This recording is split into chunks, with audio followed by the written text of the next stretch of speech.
Olá a todas e todos e todes. Meu nome é Suelen Gentil, eu estou aqui com a Amanda de Moraes. A gente está aqui presente no simpósio Popfilia para apresentar o nosso trabalho que se chama Tecno-Orientalismo e Cultura Pop, perspectivas sobre a niponização da performance ocidental. Falando brevemente sobre o roteiro que vai fundamentar a nossa apresentação, a gente vai apresentar o nosso objetivo com esse estudo, trafegar brevemente sobre os conceitos que fundamentam a nossa análise, que são os conceitos de orientalismo e tecno-orientalismo, explanar brevemente como o orientalismo e o tecno-orientalismo se apresenta na cultura pop e fechar com algumas reflexões sobre a nossa análise. O nosso objetivo com esse trabalho é demonstrar como a apropriação de um discurso orientalista e tecno-orientalista pode ser utilizado para reforçar estereótipos e promover discriminação sobre uma cultura. Aqui nesse estudo, a gente vai focar especificamente na cultura japonesa. Então, iniciando brevemente uma explicação sobre orientalismo. Orientalismo ele foi um termo cunhado pelo intelectual e ativista político e crítico literário Eduardo Said, em 1978, em sua obra Orientalismo, a Invenção do Oriente pelo Ocidente. Em breve linhas gerais, porque é um estudo bem denso e bem completo, o que Eduardo Said tentou trazer foi representações não só em discurso político, mas também em obras literárias, em obras audiovisuais, em diversos outros tipos de meios de comunicação, como um discurso, uma lógica imperativa do Ocidente em relação ao outro, funcionava para promover estereótipos e reduzir uma cultura a uma única história, e especialmente a história que o próprio Ocidente contava sobre essa outra cultura. Então, ele partia de uma lógica de o Ocidente e o outro para se colocar no mundo, e dessa forma, sempre as outras culturas, desse espaço criado pelo Ocidente chamado de Oriente, porque uma das coisas que Eduardo Said mais tenta afirmar em sua obra é que o Oriente, esse termo que a gente usa, não é um lugar, né? O Oriente, ele representa diversos países, de diversas culturas, de diversas sociedades. Então, essa hegemonização desse termo Oriente, com essa lógica de eles são os bárbaros, eles são os inferiores, eles são aqueles que precisam de nós, da nossa cultura civilizada, da nossa cultura diferenciada, é uma lógica imperativa desse discurso orientalista, porque acaba reforçando alguns estereótipos que enviesam até hoje o imaginário ocidental em cima da cultura desses países pertencentes a esse lugar do Oriente. A gente vai apresentar o conceito de tecno-orientalismo, que nada mais é do que uma nova roupagem do orientalismo. Foi visto que depois, no período de pós-guerra, o Japão ele passa por um processo de reconstrução, e a partir dos anos 80, chamado Milagre Econômico do Japão, coloca o Japão no lugar não mais submisso, mas um lugar de se colocar no mundo, de se apresentar uma postura ativa dentro do mundo econômico e social, competindo fortemente com as potências econômicas da época. A partir disso, a lógica orientalista vai tentar trabalhar com uma mitificação da figura japonesa, desumanizando a cultura japonesa, desumanizando a sociedade japonesa e apresentando esses avanços tecnológicos e sociais dessa cultura como uma ameaça para as potências hegemônicas, e que isso tem que ser visto como um perigo. Então, o tecno-orientalismo justamente nada mais é do que essa nova roupagem que vai se apresentar em obras audiovisuais americanas e europeias, principalmente, através de conceitos como cyberpunk, de conceitos futuristas, apresentando um imaginário de um futuro asiático e de um futuro tecnológico, mas apresentando isso como um problema. É importante reforçar aqui que o tecno-orientalismo em si, esse fenômeno de imaginar um futuro asiático e futurista, não é um problema em si. Tanto que o próprio Japão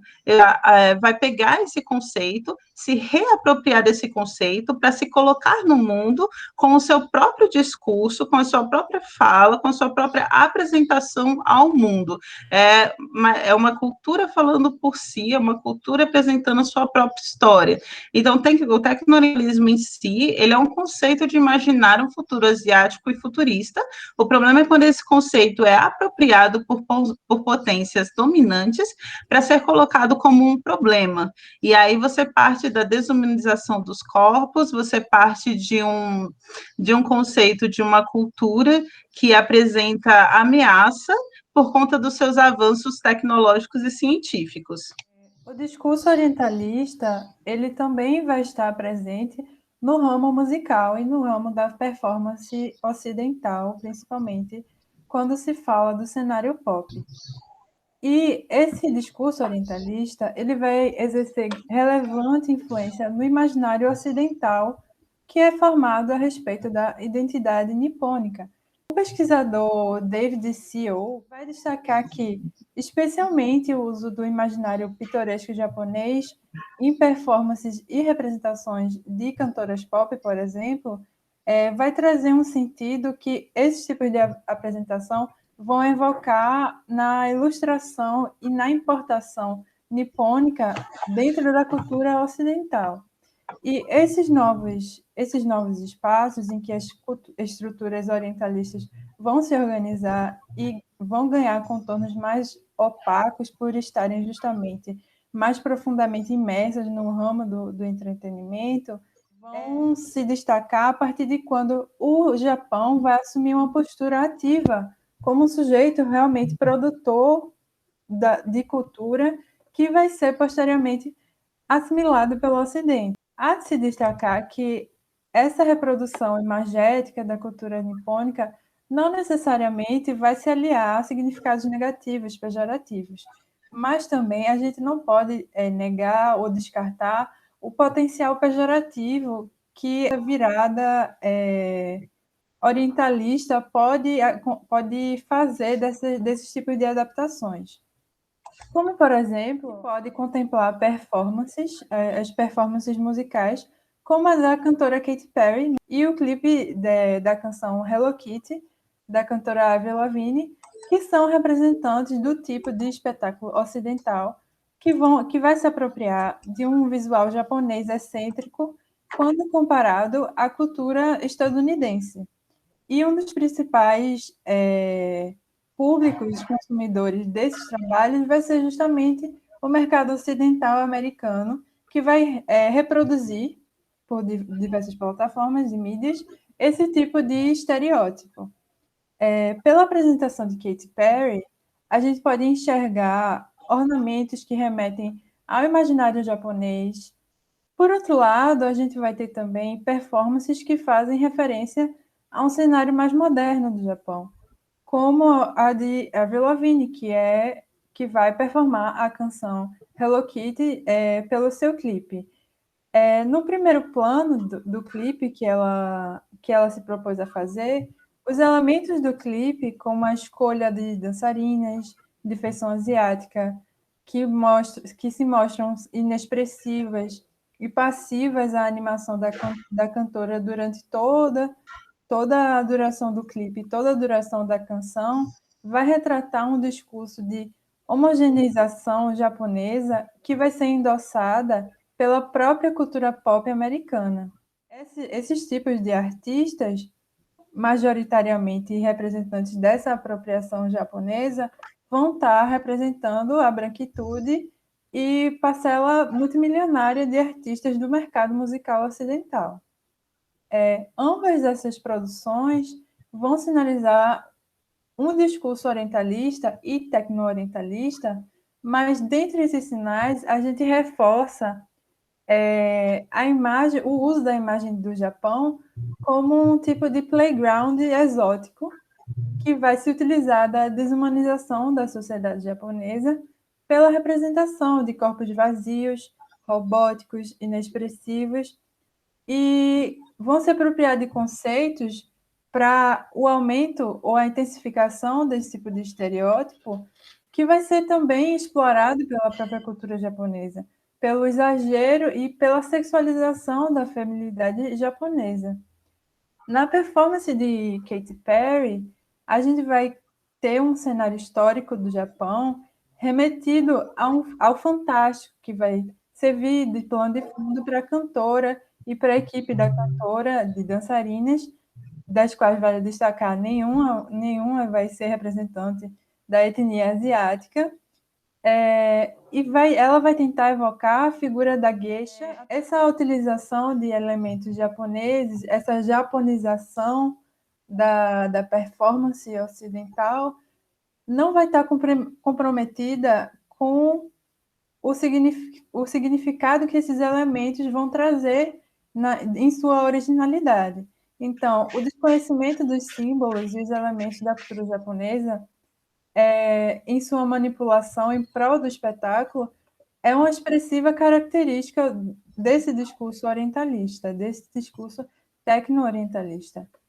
Não diferente, a Avril Lavigne reforça também o discurso do esvaziamento emocional e a desumanização da sociedade japonesa pelo seu videoclipe. Por exemplo, ao exibir 4 dançarinas no fundo exageradamente semelhantes, de feição inexpressiva e praticamente robótica. E ao longo do clipe, a gente vai ver que a única pessoa que expressa a vivacidade vai ser a própria cantora canadense, que, destacando mais uma vez, é branca e representa parte da população do mercado musical ocidental. Ela também vai estar também presente a apropriação do conceito kawaii em seu propósito de misturar o visual feminino à própria estética punk característica do estilo da cantora. Conforme eu já referi do pesquisador David C.O., destaca em seu trabalho a respeito do tornar-se japonês, a performance do cenário pop niponizado contextualiza historicamente impressões sobre o corpo asiático que expressa fenômenos cada vez mais em voga como a erotização da feminilidade japonesa, marcadas por estereótipos como o gênero kawaii e a fetichização dos corpos asiáticos como estratégia para a apropriação dessa japonicidade, que propagam um racismo e um apagamento de cor em prol da adaptação japonesa baseada nesses estereótipos. Então, essa justaposição de elementos de branquitude e de japonicidade no corpo da performance de Katy Perry e de Avril Lavigne, bem como em outros trabalhos, como Harajuku Girls, de Gwen Stefani, e Mariah Carey na canção Boy I Need You, ou até mesmo em trabalhos como o cover da música de The Vapors, performado por Kirsten Dunst, de Turning Japanese, eles não superam o fato que artistas ocidentais, detentores de uma posição de branquitude no cenário pop mundial, têm o poder de se apropriar dessa japonicidade, subvertendo os próprios significados que os elementos incorporados buscam transmitir. Ou seja, esses elementos japoneses que guardam um significado histórico, um significado cultural, um significado social, não, não vão ter um compromisso de serem reproduzidos nesse tipo de apropriação. Então, em tempos de crimes de ódio contra a comunidade asiática, a gente acha bastante relevante trazer essas bases fundantes dos discursos promotores de discriminação e de preconceito através da estereotipização e da unilateralidade narrativa de uma determinada cultura, como é realizada com a cultura japonesa no âmbito da performance ocidental, principalmente quando se refere ao cenário pop. A gente não busca aqui julgar a intencionalidade desses artistas, mas mais refletir sobre os riscos e os danos do uso do discurso orientalista pelas culturas supremacistas como forma de reduzir um povo ou uma cultura a uma única história.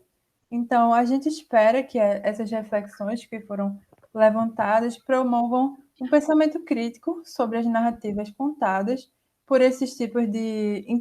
por esses tipos de plataforma de entretenimento e que seja realizada realmente uma reflexão crítica sobre os meios que são veiculados esse tipo de representação de uma cultura. Aqui são algumas referências que a gente utilizou no nosso trabalho, e caso você tenha alguma dúvida, ficaremos muito felizes em respondê-la.